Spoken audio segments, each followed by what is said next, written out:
మనతో పాటు senior political analyst Bandaru Rammohan Rao గారు జాయిన్ అయ్యారు.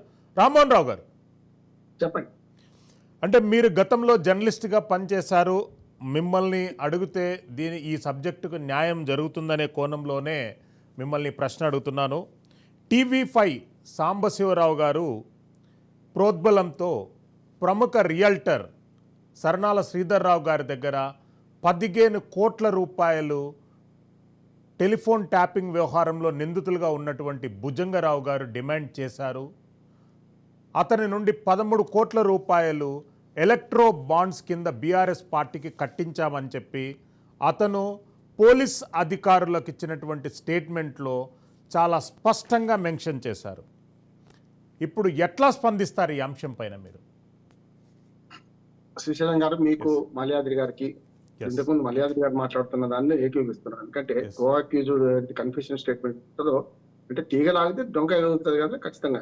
రెండోది, మీరు జర్నలిస్ట్ గా కాకుండా నేను అడ్వకేట్ గా కూడా కొన్ని బ్లాంకెట్ స్టేట్మెంట్స్ ఇవ్వలేం. కానీ మీరన్న సాంబశివరావు గారు కానీ, అంతకుముందు ఐ న్యూస్ ఓనర్ కూడా ఉన్నారు కదా ఈ కేసులో, ఆయన కూడా ఉన్నారు కదా, చాలా మందిని బ్లాక్మెయిల్ చేయడానికి అవసరమైన ఏర్పాట్లు చేశారని. నిజంగా చెప్పాలంటే పోలీస్ అధికారులకు ఈ న్యూస్ ఛానల్స్ అధినేతలకు మధ్యన సంబంధాలు ఉన్నాయి. ఇప్పుడు కొత్తగా మనకు తిరుపతి అన్న స్టేట్మెంట్స్ తోని ఈ పైన కూడా ఇంకా తీగలాగారు, డొంక కదులుతుంది పైదాకా. కేసీఆర్ గారి పేరు కూడా వస్తుంది.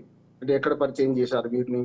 ఢిల్లీలో కేసీఆర్ గారి క్వార్టర్స్ లోనే, ఆయన బిల్డింగ్ లోనే పరిచయం చేశారని ఇవన్నీ కూడా తిరుపతి అన్న చెప్తున్నారు. కనుక ఇవి చూస్తే అంటే ఇన్వెస్టిగేషన్ లో సంధి కాలంలో మనం తీర్పులు ఇవ్వలేం. కానీ ఒక్కటి మాత్రం నిజం, ఎందుకంటే మీడియా సంస్థల అధినేతలను కూడా లోపరుచుకొని వాళ్ళు స్వప్రయోజనం అంటే స్వామి కార్యం చేసిండ్రు, స్వకార్యం కూడా చేసుకున్నారు. మనకు అర్థమవుతుంది.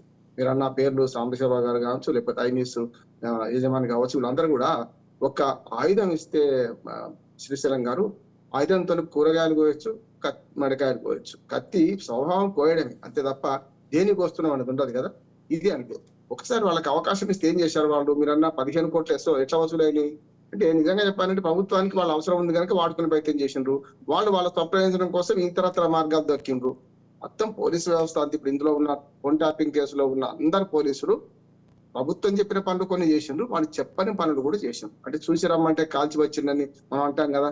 రాముడు పోయి లంకకు పోయి సీతను వెతికి రమ్మన్నాడు, కాల్చి రమ్మంటే. ఇది అంతే. ఇక్కడ కూడా అంతే. ఏంటంటే ఫోన్ లీగల్ ఏదైతే ట్యాంపరింగ్ ఉందో అది ఇప్పటికి కూడా జరుగుతుంది. ఇవాళ రేవంత్ రెడ్డి ప్రభుత్వంలో కూడా అనే ఒప్పుకున్నారు. మొన్న ఏమన్నారు? లీగల్ ట్యాంపరింగ్ జరిగేవి లీగల్ గా హోంశాఖ సెక్రటరీ పర్మిషన్ తోని జరుగుతుంటా, ఈ మా దాకా కూడా రావన్నారు. అది ఎవరికైనా ఏ ప్రభుత్వం ఉన్నా అదే కరెక్టే. కానీ ఏదైతే రాజకీయ ప్రత్యర్థుల మీద, తమ రాజకీయ ప్రత్యర్థులు కాకుండా తమ వాళ్ళ మీద కూడా నమ్మకం లేక తమ వాళ్ళ మీద కూడా ఈ ఏదైతే మనకు ఫోన్ ట్యాపింగ్ ద్వారా కొన్ని విషయాలు తెలుసుకున్నారో ఇందులో వాస్తవం ఉన్నది. ఇందులో రెండోది ఏంటంటే, ఒకటేమో రాజకీయ కోణం, రెండోదేమో వ్యాపార కోణం. వ్యాపార కోణం చూస్తే రియల్ ఎస్టేట్ వాళ్ళని బెదిరించడం, సినిమా యాక్టర్లు సెలబ్రిటీస్ పట్టడము, వాళ్ళ వ్యక్తిగత జీవితాలను చొరబడ్డము, దాని ద్వారా బ్లాక్ మెయిల్ చేయడం. ఇది మానవ మనస్తత్వంలో ఒక అవకాశం ఇచ్చింటే దాన్ని ఎట్లయినా వాడుకుంటారు కదా. మొన్న నిజామాబాద్ చూసినాం శ్రీశైలం గారు, ఒక డయాగ్నోస్ సెంటర్ లో ఒక వాడు ల్యాబ్ అసిస్టెంటా లేకుంటే ఎక్స్రే తీసేవాడా మహిళల న్యూడ్ ఫోటోలు తీసి టెస్ట్ల కోసం వచ్చిన వాళ్ళను వాడు డాక్యుమెంట్ చేయడానికి వాడుకున్నాడే. అటువంటిది పోలీసులకు ఇంకా ఎక్కువ ఉంటుంది కదా, పోలీసులకు ఇంకా అవకాశాలు ఎక్కువ ఉంటాయి. ఇది జరిగిందని నేను అంటున్నాను. ఇందులో మీరన్నా ఒక్క సాంబశివరావు కావచ్చు, లేకుంటే ఐ న్యూస్ యజమాని కావచ్చు, వీళ్ళందరూ కూడా పావులుగా అటు ఉపయోగపడుతూనే తాము కూడా విలన్లుగా మారిందని నేను అంటున్నాను. తాము కూడా విలన్లుగా ఈ ప్రయత్నం చేసిండ్రు.